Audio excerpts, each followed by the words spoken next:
All right, well, thank you all for being here. We'll begin with the verse of the Casa. Oops. Hang on. I got to rearrange the furniture. Just a little bit. Just a little bit.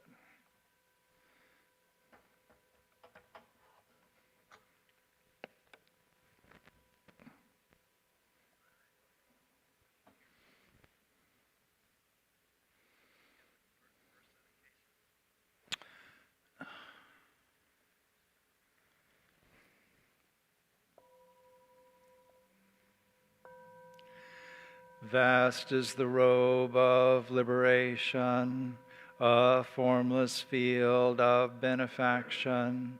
I wear the Tathagata's teaching, freeing all creations. Vast is the robe of liberation, a formless field of benefaction. I wear the Tathagata's teaching, freeing all creations.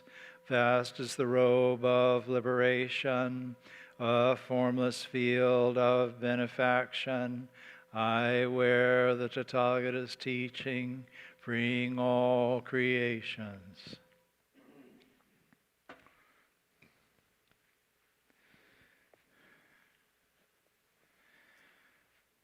Gata of Atonement. All evil karma ever committed by me since of old, on account of my beginningless greed, anger, and ignorance, born of my body, mouth, and thought, now I atone for it all. All evil karma ever committed by me since of old, on account of my beginningless greed, anger, and ignorance, born of my body, mouth, and thought, now I atone for it all. All evil karma ever committed by me since of old, on account of my beginningless greed, anger, and ignorance, born of my body, mouth, and thought, now I atone for it all.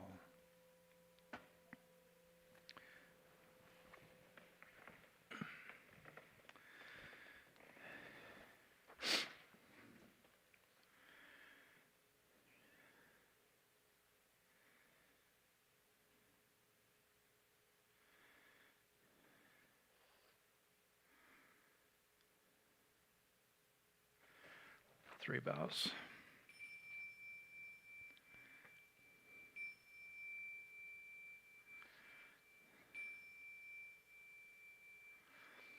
The fragrance of this incense invites the awakened mind to be present.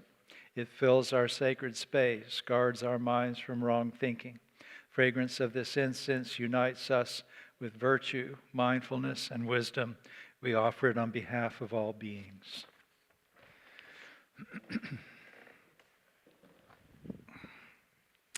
Homage to the Buddha. Namo tassa bhagavato arahato samma sambuddhassa. Namo tassa bhagavato arahato samma sambuddhassa. Namo tassa bhagavato arahato samma sambuddhassa. I go to the Buddha for refuge. Being one with the Buddha, I resolved that I shall each day follow the way of life he laid down for us to walk and awaken to his supreme wisdom. I go to the Dharma for refuge. Being one with the Dharma, the gates of Dharma manifold, I vow to enter them all. The goal of wisdom is ever beyond. I shall attain it. I go to the Sangha for refuge.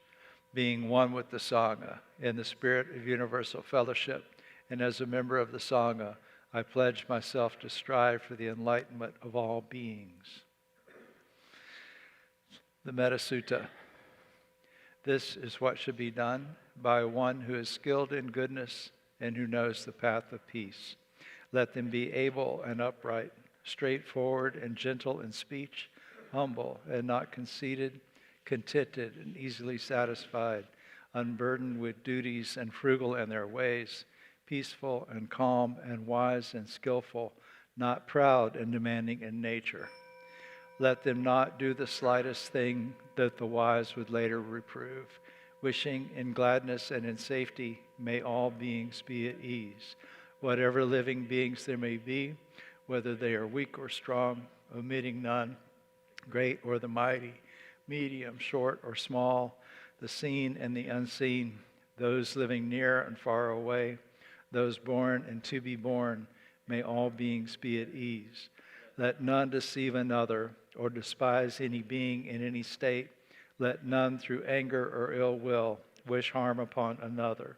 Even as a mother protects with her life her child, her only child, so with a boundless heart should one cherish all living beings, radiating kindness over the entire world, spreading upward to the skies and downward to the depths, outward and unbounded, freed from hatred and ill will, whether standing or walking, sitting or lying down, free from drowsiness. One should sustain this recollection. This is said to be the sublime abiding.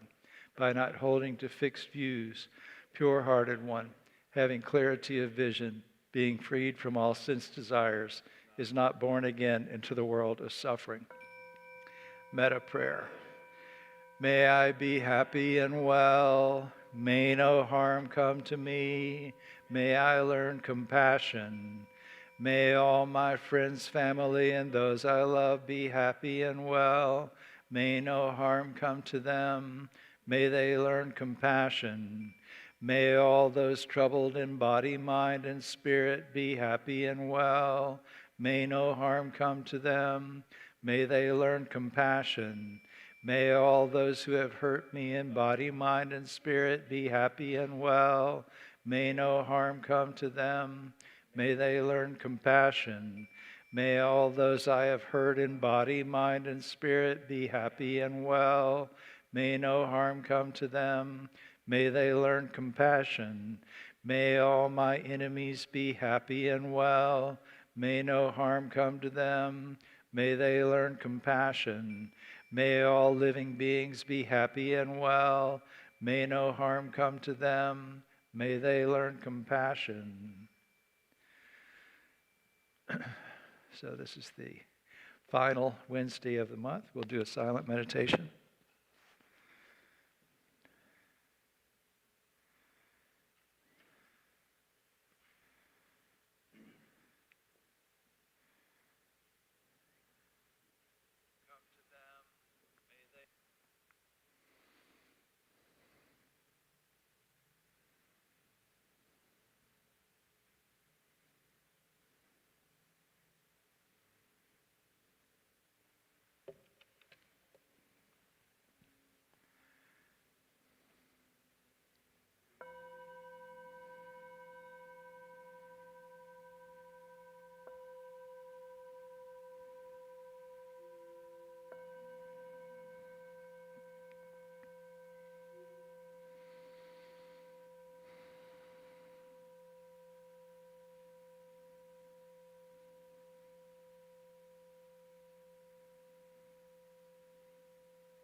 Buddha nature pervades the whole universe, existing right here now and reciting the sutras, hearing the Dharma and training the mind. Great merit is attained.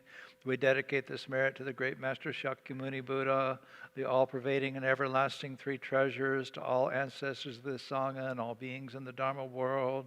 May the Dharma body maintain strength and health, and years of life be lengthened for all teachers of this Sangha. Let their vows be fully realized, and may they live in peace with Buddha Dharma. We pray for the health and well-being of all those suffering from diseases of body, mind, or spirit, and those ministering to the sick and to the grieving. We pray for those suffering from violence, for the oppressed, the imprisoned, and all refugees. May they be serene through all their troubles, and may we realize the enlightened way together. Sabe sata sadahantu avera sukha jivino katang punya phalang maihang sabe bagi bhavantu te. May all beings always live happily, free from animosity. May all share in the blessings springing from the good I have done.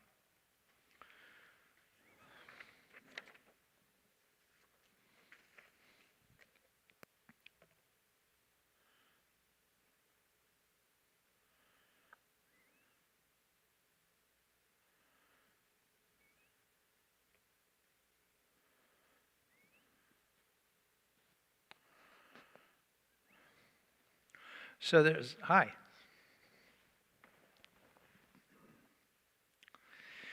There's this meme that started going around, I started seeing all the time shortly after Venerable Thich Nhat Hanh died. And it said, no mud, no lotus. Any of you see that? I'm the only one? Oh, okay.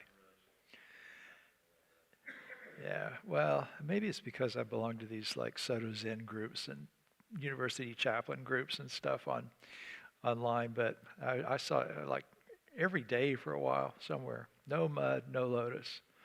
And it started making me wonder, like, how many of the people posting it think about what they're saying.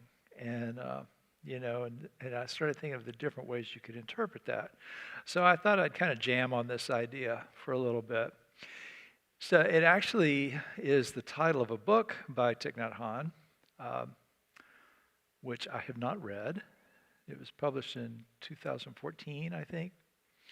And the subtitle, I don't remember the subtitle exactly, but it has something to do with transforming suffering.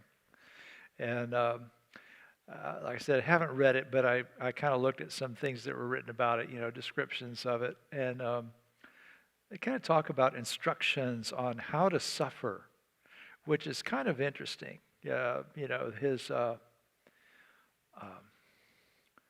guess one of the things that he'll say sometimes is that suffering's not really the problem. The problem is suffering. We all experience suffering. The problem is a lot of people don't know how to do it or don't know how to do it skillfully. And so I think that was kind of interesting. It also reminded me a little bit of something that came in one of the newsletters I get. I think it was one of the university chaplain newsletters. There was an article that was talking about how young people are stressed out over pressure to be happy.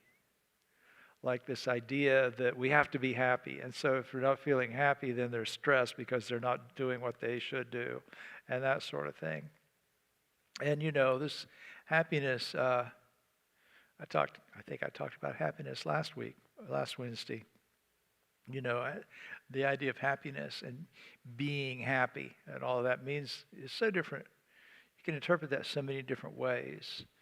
And I think sometimes we do sort of set ourselves up for more unhappiness when we demand that we be happy, except that happiness doesn't mean going around being happy all the time. It means being able to experience life's changes in meaningful ways, in ways that give it meaning and purpose.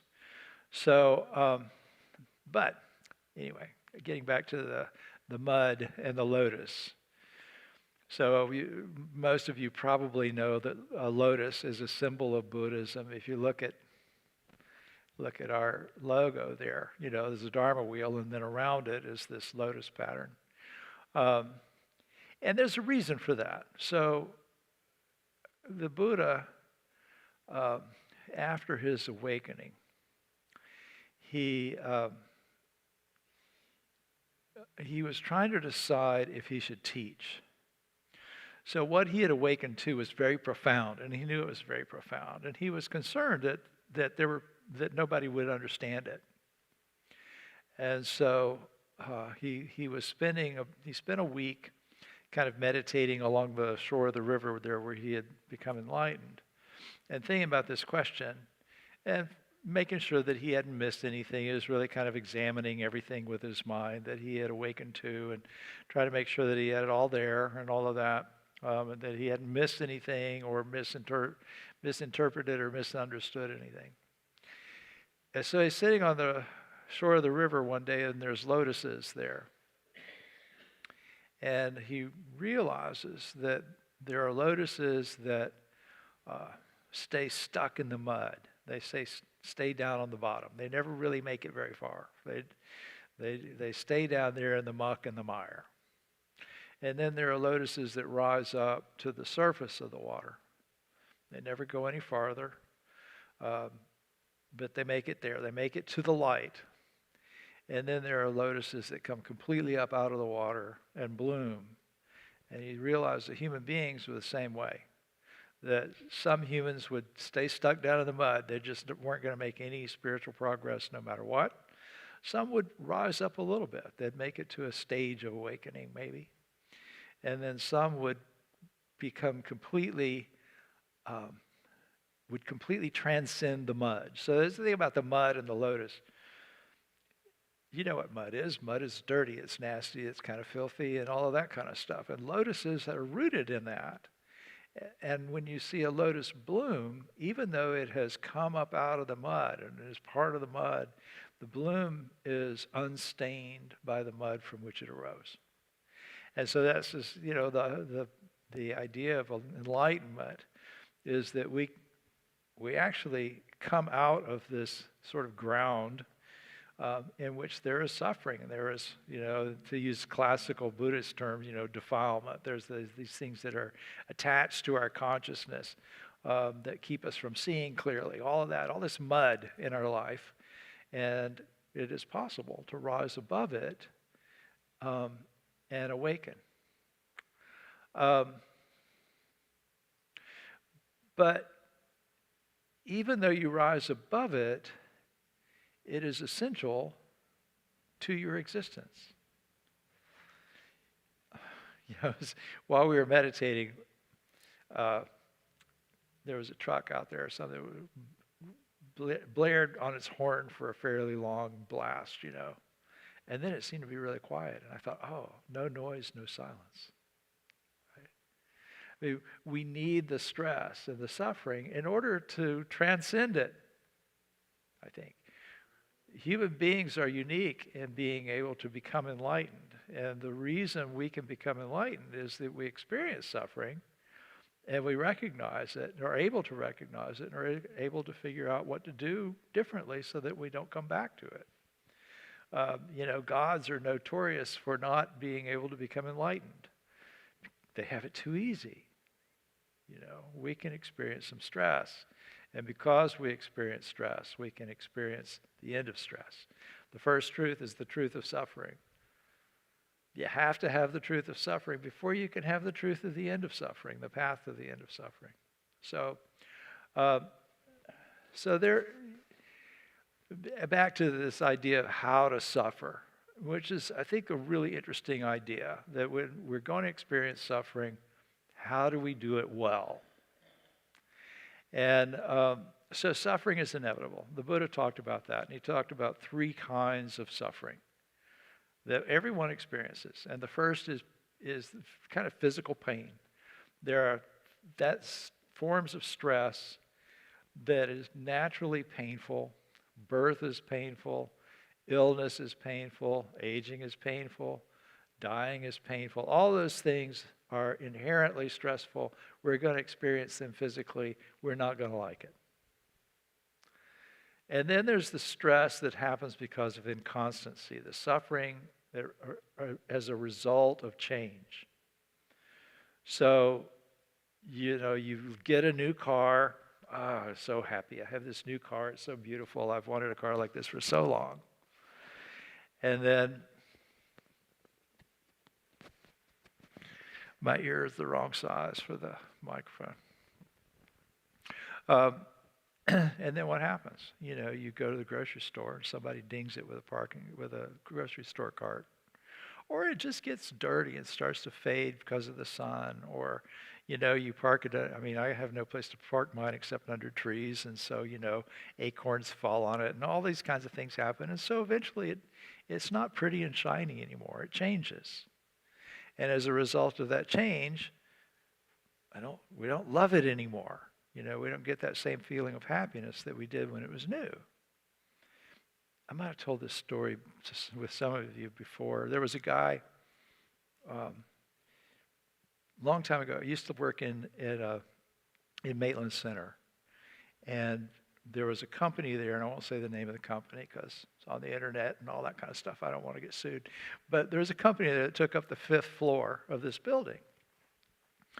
And this high-ranking, muckety-muck guy in this company, his office wasn't there, but he frequently came to Maitland, to this office, for a few days or whatever, business trips. And he drove one of the most beautiful cars I have ever seen in my life. So this was back in like the Miami Vice days. Remember that? Remember the Ferrari Testarossa? He drove one of those. It was bright red. God, it was pretty. So pretty. He thought it was pretty too. He thought it was so pretty that he parked across 2 handicap spots every time he came there so that nobody would ding his car. And they rented the entire 5th floor of this building, so nobody was going to say anything to him about it. But it was so funny. It's like, I have this beautiful car, and it creates all this stress and suffering about whether or not it's going to get scratched, So that's that reality of change and impermanence and the stress associated with impermanence is another thing that's inevitable. The new car gets scratched. The new job becomes less interesting and all that kind of stuff. Not only do the things themselves change, but our feelings toward the things change, over time. It's really interesting. There's a book by an evolutionary psychologist who's called "Why Buddhism is True" or something like that. He talks about this from that standpoint. But it's like I really like Black Forest cake. And one piece of Black Forest cake, a small slice, is really good. And you'd think, well, 2 pieces would be twice as good. A whole cake would be incredible. It's not the way it works. We become, first of all, a good thing can become too much of a good thing. You've heard that saying before. That's part of the stress of inconstancy also. And then the other thing is that we do kind of get tired of stuff, or things start to take things for granted, or what seems wonderful now is not so much wonderful later. There's an old story I remember reading when I was a kid about a month of Sundays. Somebody's like, "Oh, I love Sunday. Sunday's the only good day. It's the day of rest, and I get a good dinner and all of that." And he wishes for a month of Sundays. Well, by Sunday number 30, he's so sick of Sunday he can't stand it. And so that's wired into our brain, and that's part of the suffering that we experience, the part of the suffering of inconstancy and change. And then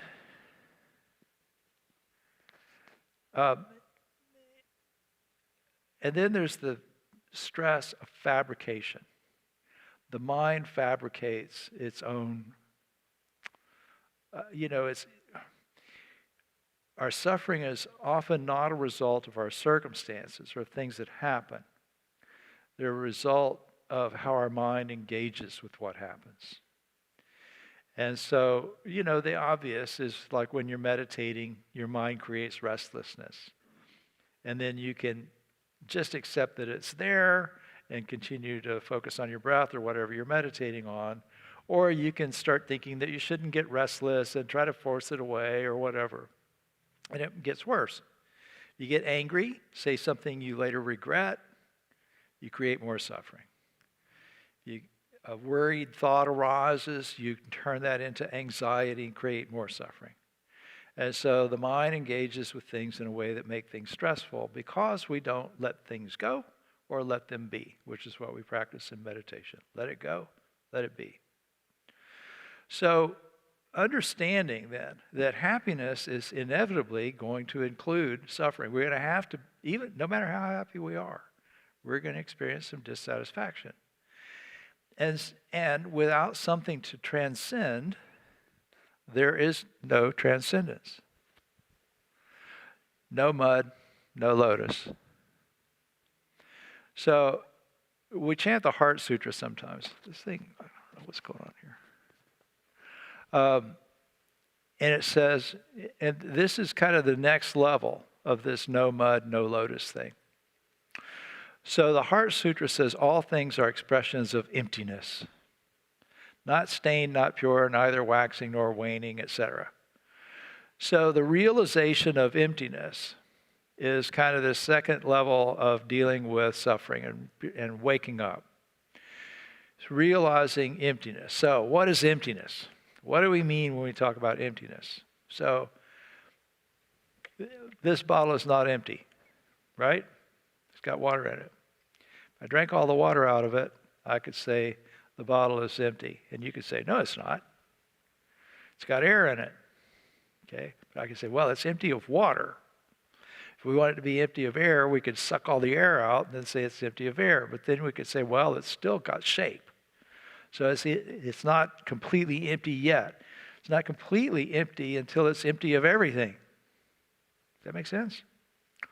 So when we're talking about emptiness in the Heart Sutra, we mean emptiness of something that is inherently self, inherently ours. And we find that form is not empty, or form is empty, feelings are empty, mental formations are empty, perceptions are empty, consciousness is empty. In other words, none of it is inherently mine. This comes from other things. Feelings come from other things, and I have no control over them. I can control how I respond to things and what I do with things that arise, with all those things. I have ownership over that. But as far as the thing itself having any inherent substance or isness or essence or however you want to put that, it doesn't. So what we have really are processes. And if we accept that, then we're going to be able to kind of ride the waves of existence a little bit more. So, and if we accept that all things are empty of inherent selfness, then we can start to understand interdependence. The idea that emptiness is oneness. So I'm sure, I haven't read the book, but I'm sure, knowing that it's by Thich Nhat Hanh, that he talks about interdependence in there. So this piece of paper, you see there's a piece of paper here. Within this piece of paper, there's a tree, or multiple trees maybe rags and stuff like that. There's sunshine, because there's sunshine necessary for trees to grow. There's rain. There's the people who made this. All of those things have to be there in order for this to exist. And so Thich Nhat Hanh uses the word inter-are. Two things are inter-are. They both have to be there in order for something to exist. So in order for this piece of paper to exist, it inter-are with trees and sunlight and rain and clouds and all of those things. Everything is in everything. Does that make sense? So that's another, no mud, no lotus. If the mud wasn't there, the lotus wouldn't be there. That's obvious. What's less obvious is if the lotus wasn't there, the mud wouldn't be there. Nothing exists without everything. If you go to that level, that absolute level of oneness, there is no difference between the ocean and the wave, right? So, I've probably took this farther than most people are going to go who, when they post no mud, no lotus on Facebook, but maybe not. So why is this important? So there's a saying by Dogen: to study the Buddha way is to study the self. To study the self is to forget the self. To forget the self is to be actualized by the myriad things.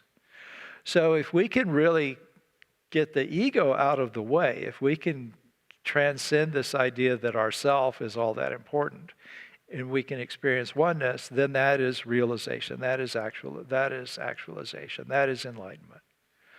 So when you get to that level, mud and lotus are not two things, but one. What makes them different? The mind. The way we engage, again, what creates suffering is not the circumstance. It's the way we engage with the circumstance. So I was thinking about this no mud, no lotus thing. And I was thinking about this, for some reason, this fairly famous koan involving the sixth patriarch, Huineng, came to mind. It's a pretty famous one. There's two monks, and they're on their way to the Dharma hall. So, at these monasteries, they would fly a flag outside the Dharma hall when it was time for a Dharma talk, and that would let the monks know it was time to come in and listen.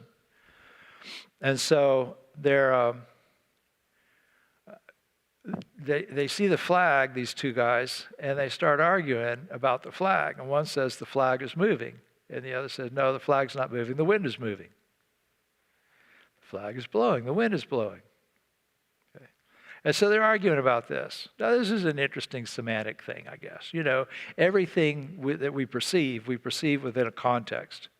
And so there's some kind of logical stuff that goes on here. You wouldn't know the wind was blowing if you didn't see the effect of the wind on the flag. The flag wouldn't be moving were it not the effect of the wind, and so on. So you could argue about that for a long time if you really wanted to.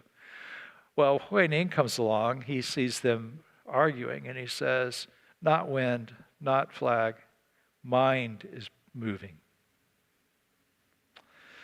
So, these monks are both sort of awestruck by this statement.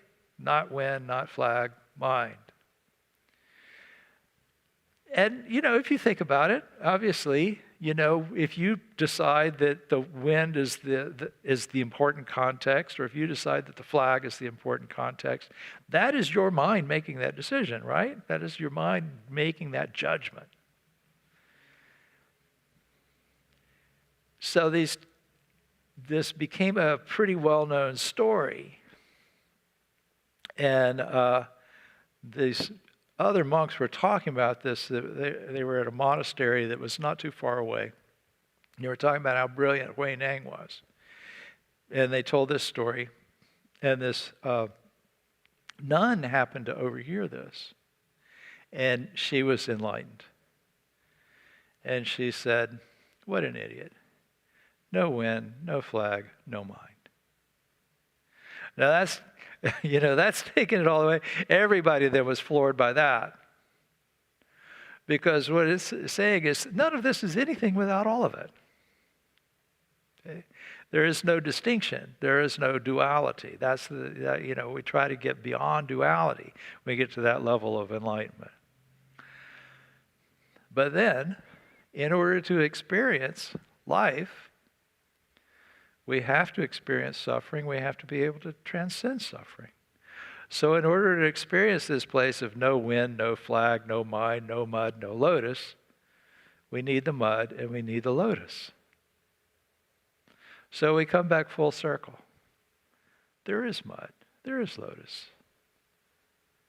Anyway, so I thought that was kind of a fun thing to think about this week. Thank you for your attention.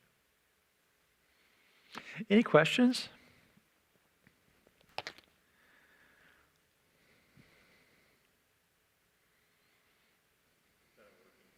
Yeah, that's a working mic. You want to use that?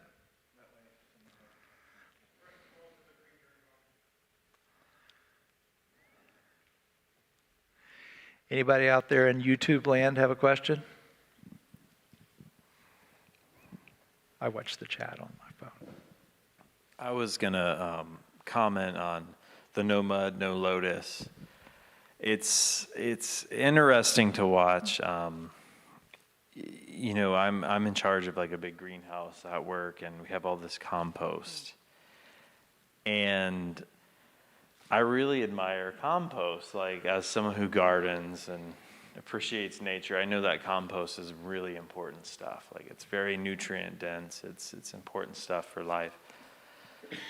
My students, though, early in the game, and maybe some of them forever, look at compost as the most disgusting stuff, And it's interesting sometimes, though, to watch that transformation of a student looking at compost and realizing that it's just a necessity.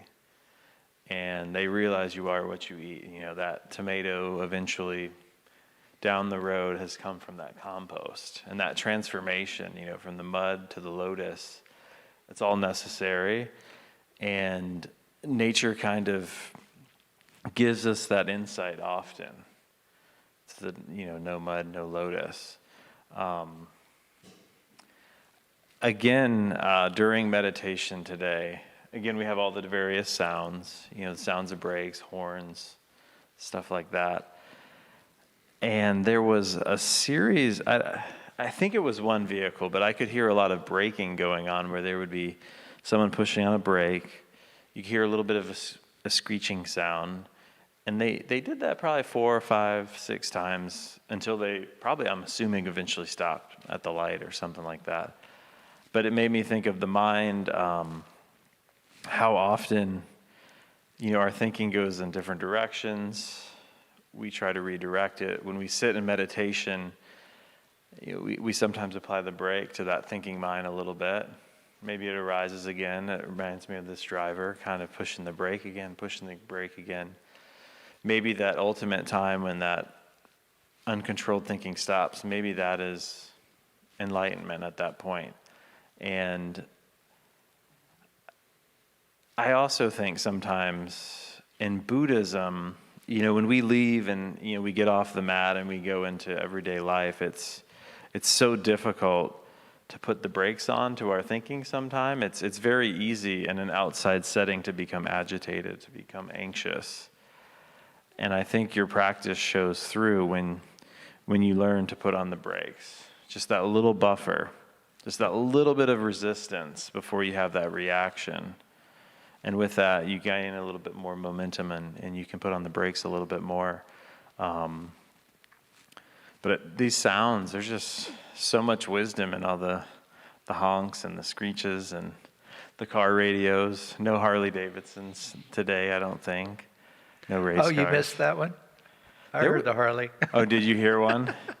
There was one time where there was, it sounded like Bike Week out there. But I think that's it for now. I was just, I when I think of Thich Nhat Hanh, I think of the no mud, no lotus, because he makes that comparison a lot. And I didn't see the meme going around, but I still remember a lot of his books, the themes and the topics kind of overlap. So the cover might say no mud, no lotus, but there's going to be different themes that show up a lot.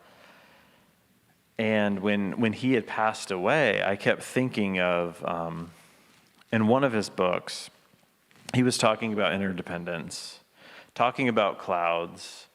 And he was just basically saying, like, I'm not afraid to die because I'm basically like a cloud, I'll become this, I'll become that, I'll become precipitation, I'll be frozen, I'll become part of roots, I'll become all of these things. And Thich Nhat Hanh, you can just see him kind of smiling at ease, for years. Whenever the idea of death came up, he was just kind of like, interdependence, So it's just kind of interesting to reflect on. Anyone else? This doesn't concern our Dharma talk, but I notice when you guys start, you have your special on your head. Can you tell me the significance of that or what that represents? Yeah. So this is called a raksu. It's basically a miniature version of the robes that monks wore. wear. Um, and is specific to, I think, Japanese orders. And I think it had, well, there are different stories about how it originated, but basically it represents if you ever, when you see me at White Sands in the morning, I've usually got the big robe on the outside the Casa, right? This is sort of a miniaturized version of that. What he's wearing is called a hangeso. And it's similar in meaning to this. So Soto Zen monks wear these. Rinzai Zen too, I think, wear these. And so part of my ordination was to sew this, like needle and thread. Yeah. I'm actually working on another one because I should have a brown one because I'm a teacher. But I'm also really good at procrastinating about sewing because I don't like doing it. So it's taking me a long time to get it done, but I'm making a brown one. When you ordain with Bright Dawn, you get one of those. So I have one of those also, but I replaced it with this. And you'll see Neil with his too. So all the Bright Dawn senseis have those. Okay. And then another thing, I know when I look at, on the paper, it has the C with the circle, and you guys always ring the bell. Yeah, it means chime. That just means chime? Yeah, that's all. Nothing No, mystical nothing about fancy, no. that? Okay. I remember a long time ago, I think it was like a copyright symbol or something. Yeah. Yeah, it's basically what it is. It's just somewhere along the way, somebody appropriated it to use as a symbol for chiming a bell. And so, Right. yeah, it just convenient.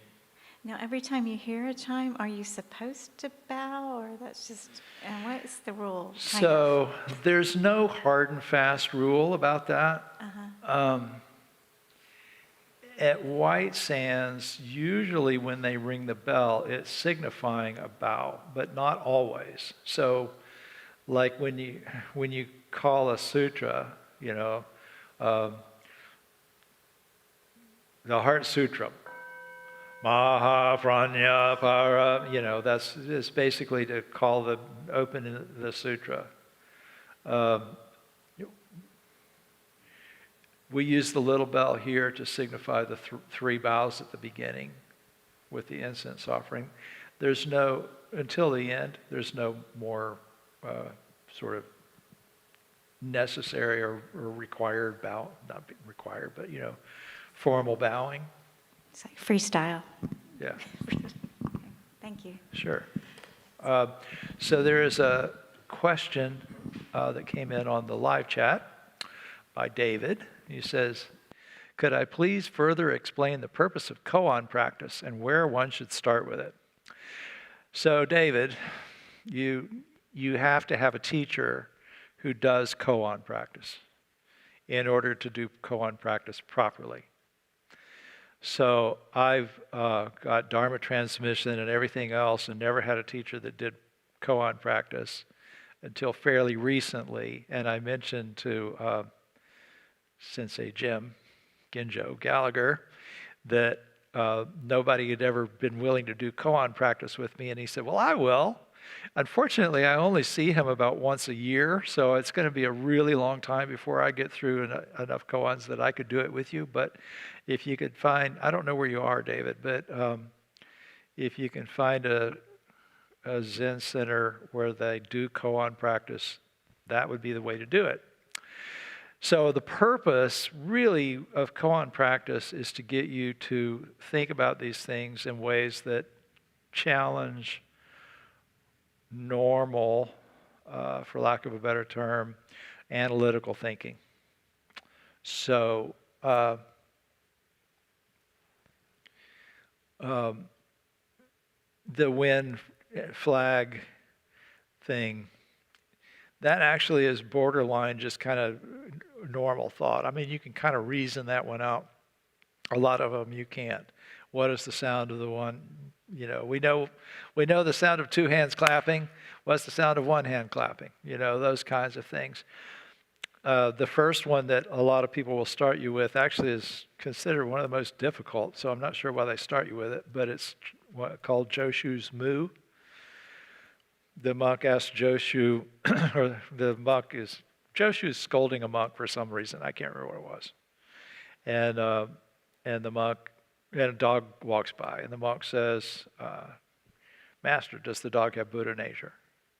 And Joshu says, Moo, M-U, which is a Chinese word that's sort of like saying not or no. It's a negation. And so the koan is not, does the dog have Buddha nature? Koan is, why does Joshu say moo? Because all things have Buddha nature in our understanding of things. Everything has Buddha nature. So why would the monk say that the dog does not have Buddha nature? So I can't tell you what the answer is because my answer would not be your answer. You got to get the answer on your own. So my first experience with koan practice, there's a really badly translated book of like 237 koans with answers, and the answers are absolute nonsense. But I studied it for years, actually, because it was the only thing I could find on koans. Now, in the Bright Dawn Ministry program, we do work with koans a bit because Reverend Gyomay Kabose wrote a book on it. And that actually would be a pretty good place to start exploring koans if you wanted to do that and you don't have a teacher who does them formally. Because what he did basically was he did koan practice in Japan with a Rinzai Zen master who, and then he wrote a book about the koans that he had done. And it's a good analysis, I think. He comes out with pretty useful teachings from them. So that'd be a good place to start. It's called Zen Koans. It's by Gyomay Kabose.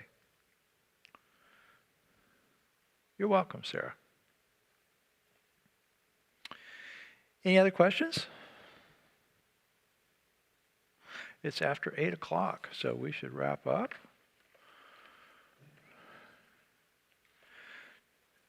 Do the Great Vows.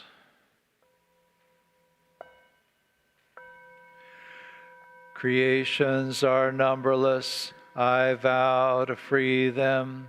Delusions are inexhaustible. I vow to transform them. Dharma gates are boundless. I vow to enter them. The enlightened way is unsurpassable. I vow to embody it. Louder. Creations are numberless. I vow to free them. Delusions are inexhaustible. I vow to transform them. Dharma gates are boundless. I vow to enter them. The enlightened way is unsurpassable. I vow to embody it.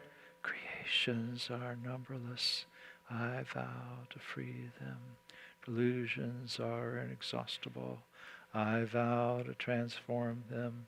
Dharma gates are boundless. I vow to enter them. The enlightened way is unsurpassable. I vow to embody it. Friends, I respectfully remind you, life and death are of supreme importance. Time swiftly passes by and opportunity is lost. Each of us must strive to awaken. Awaken. Take heed. Do not squander this life. Please stand. 3 bows to the Buddha.